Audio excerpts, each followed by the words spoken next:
जय हो।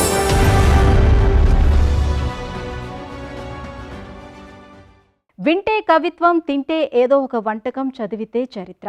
ఎటొచ్చి ఆర్డర్ ఇచ్చిన జాబితాలోని వంటకమో తేనీరో తెచ్చేలోగా పుస్తకంలో కొన్ని పేజీలైనా చదవాలి. ఆశ దోశ కాదండి, ఇది నిజం. నాసిక్ దగ్గర భీమాబాయి జోందెలే బామ్మగారి పుస్తకాంచ హోటల్లో ఇది విషయం. చరవాణి వ్యసనంగా మారిన జీవులకు పఠనాసక్తి కలిగించి చదివే విలువను గుర్తు చేస్తున్నారు భీమాబాయి. వంటింటిలోనే ఆమె అక్షర దీపం వెలిగించింది. కట్టెపొయ్యి వెలుగులో చదువు చెప్పి బిడ్డల జీవితాలకు తనో అక్షర జ్యోతి అయ్యింది. భర్త వ్యసనాలకు ఆస్తంతా కరిగినా టీ కొట్టు పెట్టి కుటుంబాన్ని పోషించింది. ఆ టీ కొట్టునే పుస్తకాలయంగా తీర్చిదిద్దారు. కస్టమర్లతో పుస్తకాలు చదివించి పఠనాసక్తి పెంచుతున్నారు. ఆమె భీమాబాయి జోంథాలే. మొబైల్ ఫోన్ల వ్యసనం తగ్గించి పుస్తక పఠనాభిరుచి పెంచాలన్న ఆశయంతో పనిచేస్తున్న ఒక పేదింటి ఇల్లాలు. నేడో మధ్యతరగతి మహిళ. అమ్మమ్మ గారి పుస్తకాల హోటల్ కథ ఆద్యంతం ఆసక్తిదాయకం.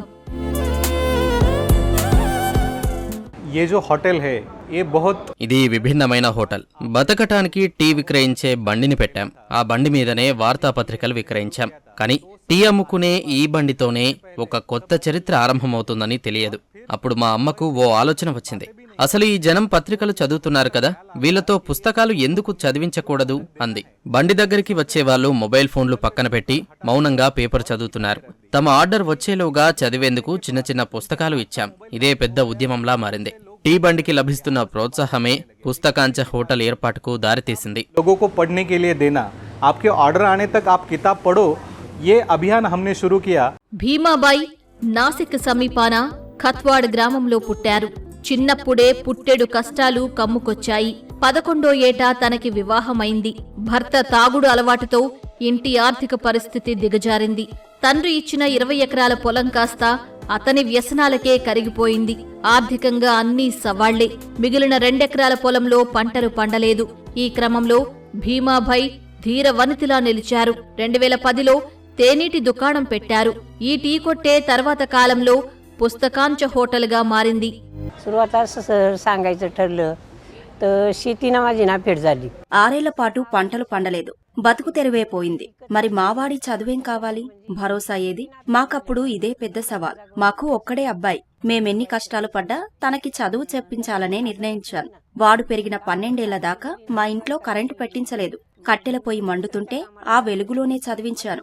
సవాలెన్ని శివాలు వేసినా చదివించాలనే దృఢ నిశ్చయం నాది. పంటల్లేవు, ఆదాయం లేదు. ఏం చేయాలి? టీ కొట్టు పెడదామని మా అబ్బాయి సూచించాడు.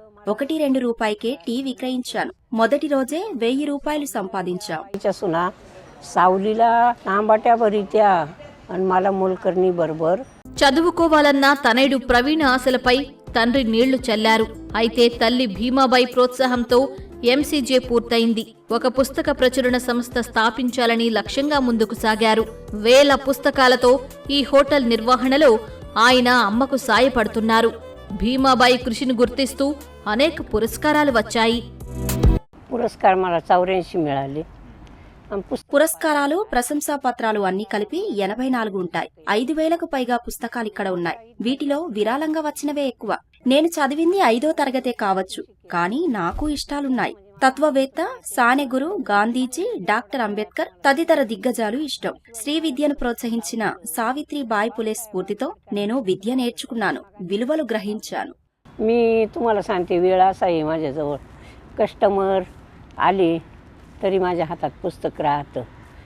मी फक्त काउंटर सांभाळते आणि तेवढ्या वेळात माझ्या हातातच पुस्तक राहतं. तुम्हाला सांगते. పిల్లల ప్రోత్సాహంతో భీమాబాయి తన పలహారశాలను విస్తరించి అజీత్య పుస్తకాంచ హోటల్గా మార్చారు. ఈ రెస్టారెంట్ ముంబై ఆగ్రా 3వ నెంబర్ జాతీయ రహదారిలో ఉంది. కస్టమర్లను ఆత్మీయంగా స్వాగతించే బామ్మగారి పుస్తకాంచ పలహారశాలలో ఉచిత పఠనానికి వీలుగా మరాఠీ, హిందీ, ఇంగ్లీష్ భాషా పుస్తకాలున్నాయి. కేవలం 50 పుస్తకాలతో ఆరంభమైన పుస్తకాంచకు నేడు ఎందరో దాతలు పుస్తకాలను అందజేస్తున్నారు. ఇందువల్ల పుస్తకాల సంఖ్య వేలల్లో ఉంది.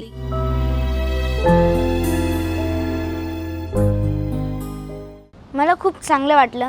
मी जुहारमल स्वरूपचंद रुंगठा నేనిక్కడ జేఎస్ రుంగ్తా స్కూల్లో చదువుతున్నాను. మా కోసం ఈ పలహారశాల సందర్శనను ఏర్పాటు చేసిన ప్రిన్సిపల్ సంజయ్ సార్కు ఎంతో రుణపడి ఉంటాను. ఇక్కడ అడుగు పెట్టడం నాకు ప్రత్యేక అనుభవం. అమ్మమ్మ ఇచ్చిన కథల పుస్తకాలు చదివి పొందిన జ్ఞానం అమూల్యం, ఎప్పటికీ మర్చిపోను. ఇక్కడెన్నో పుస్తకాలు చదివాను. నాకెంతో సంతోషంగా ఉంది. ఆటలే కాదు, ఇప్పుడు చదవటం కూడా నా హాబీ అయ్యింది. मजा मस्ती धमाल खूप केली आणि तेवढाच अभ्यासही केला. భీమాబాయి పెద్ద చదువులేమీ చదవలేదు, కాని ఆమెకు చదువంటే ఎంతో ఆసక్తి. అభిరుచి ఉన్న పాఠకురాలు.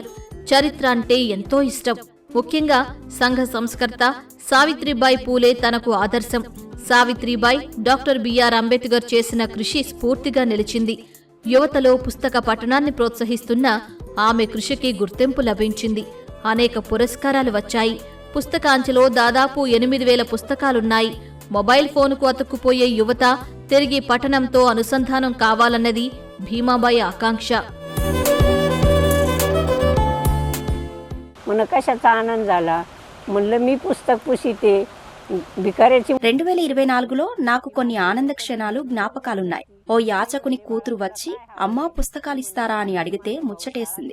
నేనామెకు ఛత్రపతి శివాజీ, సావిత్రిబాయి పులే పుస్తకాలిచ్చాను.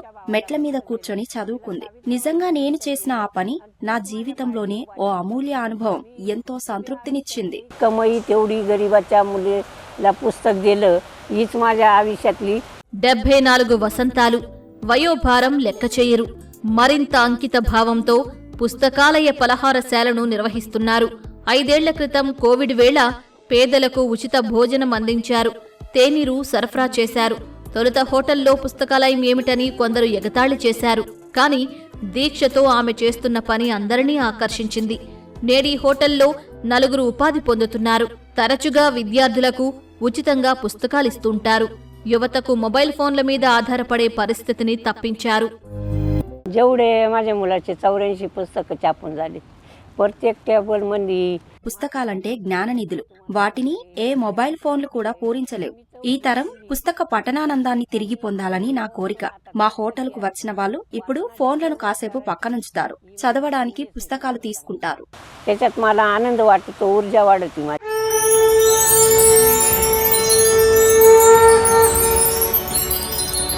जय हो.